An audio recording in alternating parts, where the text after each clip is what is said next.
I see a little silhouette of a man. Scaramouche, will you do the fandango? Thunderbolts and lightning, very, very frightening me. Galileo, Galileo, Galileo, Galileo, Figaro.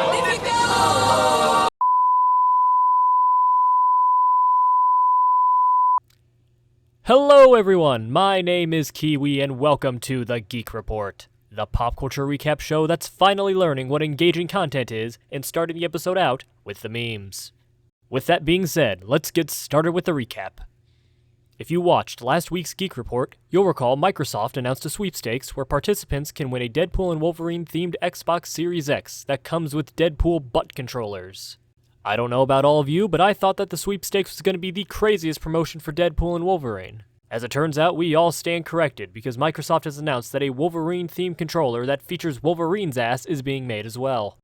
In order to win the Wolverine controller, Instagram users must find a promotional post from the Microsoft Instagram page and follow the instructions on the post. While I would use these controller announcements to fill my script with butt jokes, I don't want to rear-end your ears with posterior puns that are really shitty.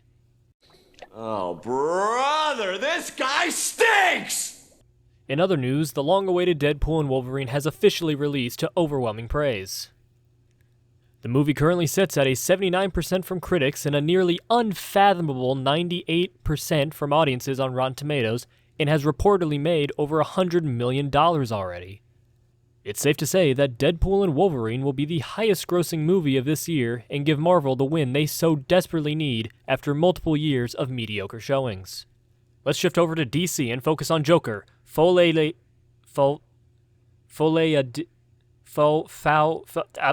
it, we're just calling it Joker 2. This week, the official trailer released for Joker 2, which showed off some beautiful cinematography, an interesting premise, and hints at the film's musical influences. Furthermore, the trailer shows off more of Lady Gaga's portrayal of Harley Quinn and gives us glimpses of the romance between her and Joaquin Phoenix's Joker. The romance that's teased in the trailer is sure to give hope to all the 4chan incels out there that still want to be able to find their own legitimately insane woman to fall in love with. All in all, the trailer is very intriguing and makes me want to see the movie when it releases this October.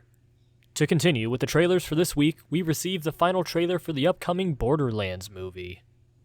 I'm not even going to bother to recap this trailer because it is so irredeemably boring and forgettable that I don't even remember any details from it, even though I watched it 5 minutes before writing this segment of the script.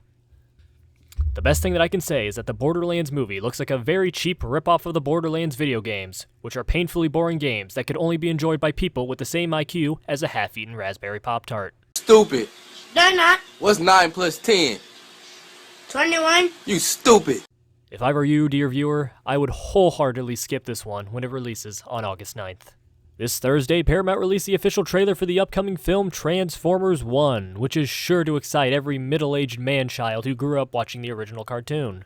This film is the first animated Transformers movie since the original Transformer movie came out in 1986. Transformers 1 will act as a prequel story for the Transformers universe and focus on younger versions of popular characters such as Optimus Prime and Megatron.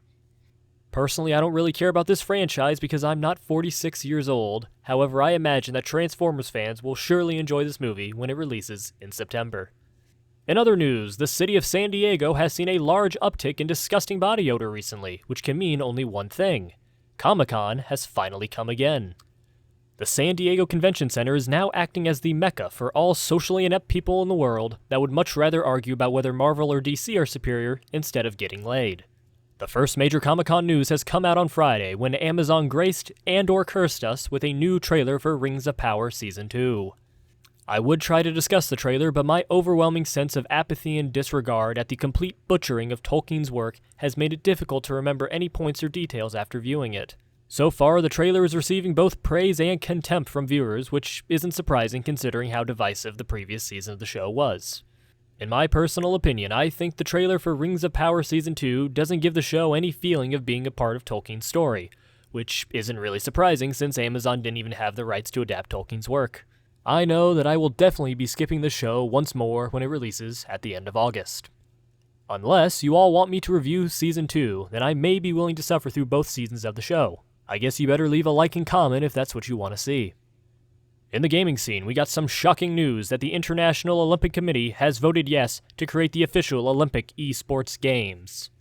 Since the vote has only just happened, we have no answers for major questions like what the Olympic esports will look like, when they will happen, or what esports will be played at them. Personally, I hope the Olympic esports features truly great competitive games like Wii Sports Resort, Bloons Tower Defense 6, and of course, Sex with Hitler. I am not shitting you, this is real. This week we also saw the official release for the heavily anticipated Fallout 4 mod, Fallout London. As the name suggests, this Fallout 4 mod will focus on a ravaged, post-apocalyptic version of London 200 years after a nuclear war. Which ironically enough looks like the modern city of London. Don't worry, I'm just kidding. I know London isn't a shithole city in the UK, because the entire UK is a shithole full of stupid people with disgusting teeth. Well, at least we're not getting slaughtered in mathematics class! To get back on topic now, Fallout fans have been eagerly awaiting this mod for about 5 years, and they are surely going to play the mod en masse since Bethesda is too busy making versions of Skyrim that can be played on blenders or making some other stupid shit instead of releasing new Fallout games. Or new games in general. With all that being said, this will be the end of this week's Geek Report, everyone.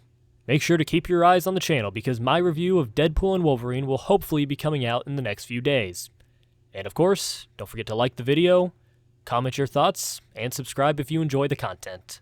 You guys have a good one, and I'll see you here next week for the Geek Report.